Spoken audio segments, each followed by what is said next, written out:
मेरी पहली फ्लाइट थी 22 अप्रैल सन 2007, जंबो जेट था मलेशिया का। तो शुरू में तो वो यूं चल रहा था, अरे मैंने कहा ये पहुंचा दिया मलेशिया ऐसे। जैसे ही उसने गति को बनाया और उसने जैसे ही गुरुत्वाकर्षण को जमीन को छोड़ा तो मेरी नाभि में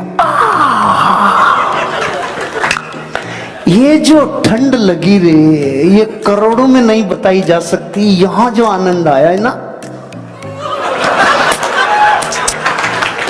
ये जो आनंद आया।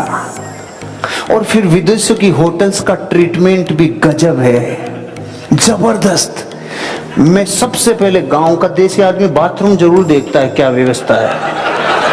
मैं टब जाके देखा और टब में जैसे लेटा तो हाथ निकल के आए। मैं जंप मार के बाहर आया और बाप रे ये क्या लफड़ा है। मैंने मेरे दोस्त को फोन मिलाया, मैंने कहा भैया हाथ निकल रहे हैं। उन्होंने कहा रे पागल, हाथ नहीं है, ये पानी का फ्लो ही ऐसा आ रहा है जो तेरे मालिश करेगा। ये जक्कूज़ी बात है, साधारण टब नहीं है। और जैसे उन्होंने बोला मैं 7 घंटे तक उसी में आनंद लिया। मैंने कहा भाड़ में गई जनता, तू ले ले मजे इसके, बाद में आए नहीं आए। 7 घंटे तक उसी में रहा और इतना आनंद आया कि अगर खान में काम करने वाला कोई मजदूर उसमें सो जाए तो सुख से ही मर जाए, साला सुख से मर जाए। एक बाबा था, इधर जा रहा था, जिधर जा रहा था हवा भी उधर की थी, तो बाल मुंह पे आ रहे थे। जा रहा था, बाल मुंह पे आ रहे, दिमाग खराब हो गया तो इधर मुड़ गया, क्या फर्क पड़ता है साला, इधर चल चले। ऐसे कई बाबा हैं जो हर 5-6 महीने में बाबा बन जाते हैं। इधर की हवा है साला इधर छोड़, इधर की है तो इधर छोड़। ये बकरियों का काम नहीं है, बकरियों का काम नहीं है, ये शेरों का काम है। और जितने लोगों को मार्केट से भटकाऊ मिलता है ना, वो बकरियों को ही मिलता है, शेरों को नहीं मिलता है। जब रोड को बकरियां क्रॉस करती है ना, तो साइकिल वाला भी घंटी बजाता है, हट जा हट जा। कारों वाले, ट्रक वाले सब घंटियां बजाते हैं और बकरियां बाहर भागती है। और जब शेर रोड क्रॉस करे, बजा हॉर्न, साइड में ले ले, बापू जा रहा है। बापू बनो जो हॉर्न नहीं बजाए कोई, नहीं कोई आके हॉर्न बजाएगा, कोई भी आके हॉर्न बजा देगा।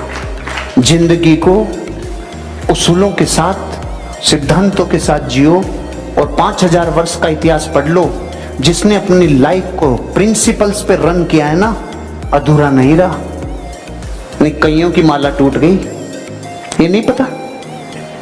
सुनाता हूं, एक मारवाड़ी था, वो बकरी को लेके जा रहा था, तो बस कंडक्टर ने कहा बकरी नहीं लेके जाऊंगा। तो वो नीचे उतर के बुरका उरका पहना दिया बकरी को, बुरका पहना के कि भाई अब कि ये कौन है, कि मेरी नानी है, उम्र से मुरझा गई थोड़ी, ऐसे है कि ठीक है बिठा ले। थोड़ी देर में बकरी ने पोटी कर दी, तो बच्चे ने बोला अलो आपकी नानी की रुद्राक्ष की माला टूट गई।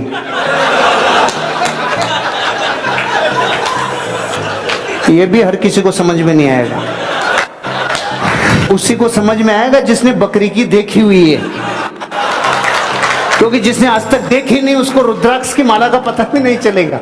जिस इंसान ने जिंदगी में बहुत दुख देखे और बहुत असफलताएं और धोखे देखे हैं ना, तो बहुत बड़ी संभावना है कि आगे भी उसका माथा ऐसा ऐसा कहेगा, दुनिया में कोई विश्वास करने लायक नहीं है भैया, दुनिया बहुत बेकार है, दुनिया में सब धोखेबाज है, दुनिया में है।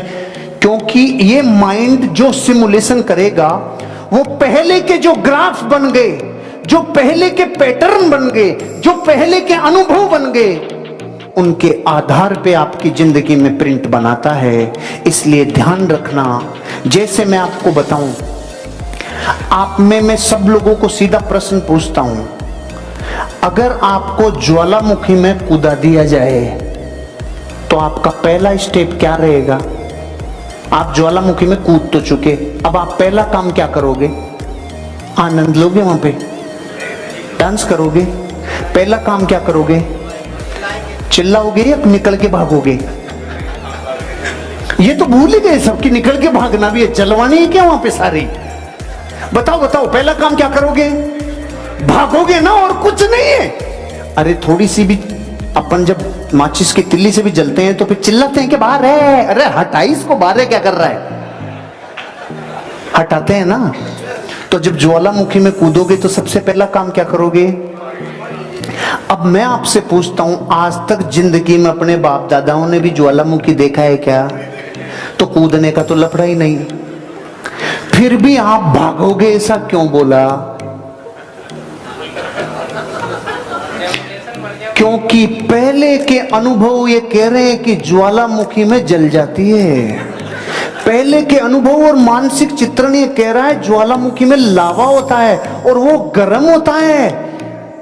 जो कभी देखा नहीं उसके लिए भी कह रहे भागेंगे भागेंगे। अच्छा, आपके सामने डायनासोर आ जाए तो पहला काम क्या करोगे? Hello, how are you, Facebook ID क्या है, ऐसा पूछोगे? पहला काम क्या करोगे? अपन ने डायनासोर देखा क्या? लेकिन पहले के अनुभव कह रहे हैं भागने में ही फायदा है।